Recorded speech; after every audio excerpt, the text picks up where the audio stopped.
Mallikarjun ji, Rahul, Venugopal ji, Pramod Tiwari ji, Gaurav Gogoi ji, K. Suresh ji, members of Parliament, friends.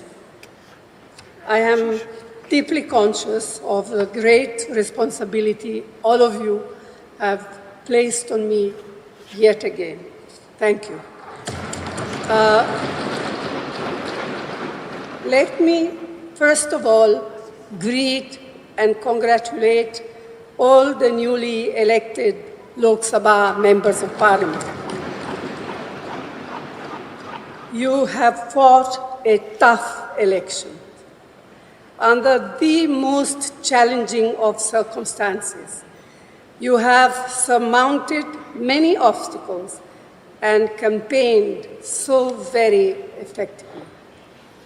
Your success has given us a much greater presence in the Lok Sabha and a more effective voice in its proceeding, both of which will help give greater strength to our participation.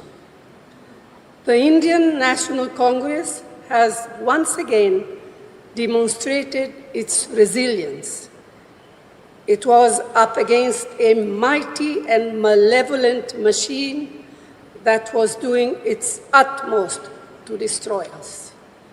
It tried to cripple us financially. It carried out a campaign against us and our leaders that was full of lies and defamation.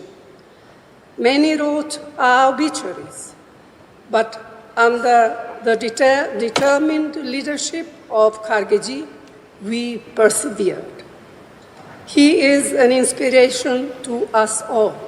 His commitment to the party organization and its ideology is truly extraordinary, and we all have to learn from his example.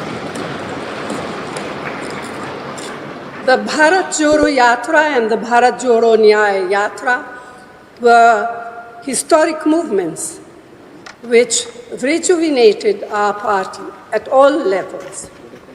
Rahul deserves special thanks for his tenacity and determination to fight on in the face of unprecedented personal and political attacks. He also shaped our narrative on guarantees and on the protection of the Constitution very sharply.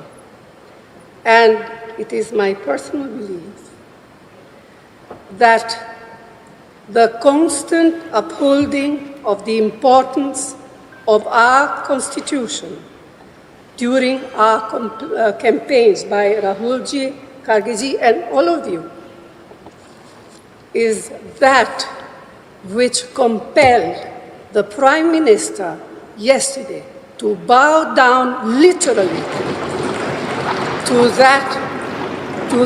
that which is for us a precious book, the Constitution, containing the Constitution of India.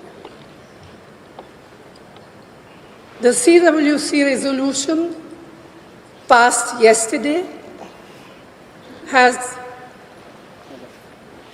not earlier today, sorry, there's a mistake here, has also thanked all of you, all of our colleagues and workers across the country who worked, and they too worked very hard and so very diligently for our success. On your behalf, I wish to reiterate that sentiment strongly. Lakhs of workers in both rural and urban areas have stood by the party in the most difficult of times. We salute their courage and commitment. We owe them a debt of gratitude. Ours has also been a campaign where we have functioned truly as a collective. To those of our colleagues who contested the election but lost, I extend our full support and tell them that they fought valiantly and did our party proud. Our numbers in Parliament have increased significantly. Not only is the Indian National Congress a large contingent in the Lok Sabha, but we are bolstered by the strength of our India partners, some of whom have themselves come back impressively. Yet, as we celebrate our recovery, we must also reflect what we need to do to improve our position in states where our performance has been far below our expectation.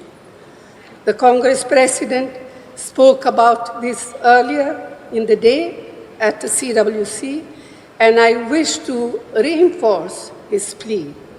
The Prime Minister, who sought the mandate solely in his name to the exclusion of both his party and its allies, has suffered a political and worse, a moral defeat. In reality, he has lost the mandate he sought and thereby lost the right to leadership as well.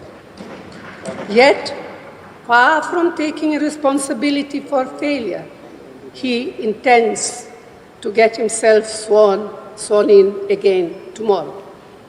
We do not expect him to change the substance and style of his governance, nor take cognizance of the will of the people.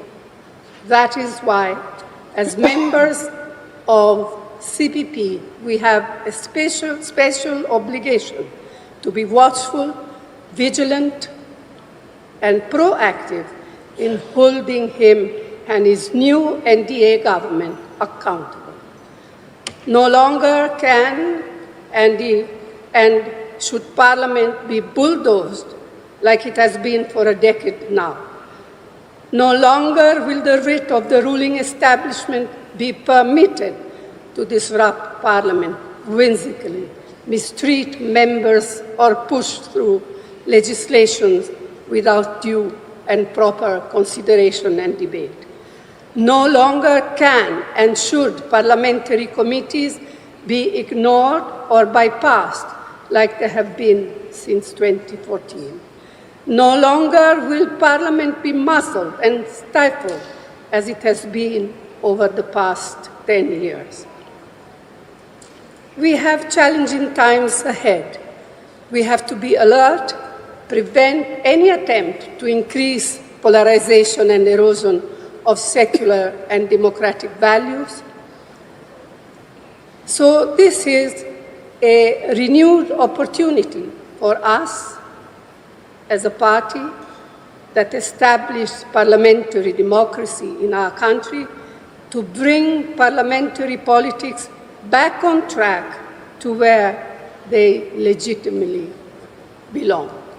In this election, the people have voted decisively to reject the politics of divisiveness and authoritarianism.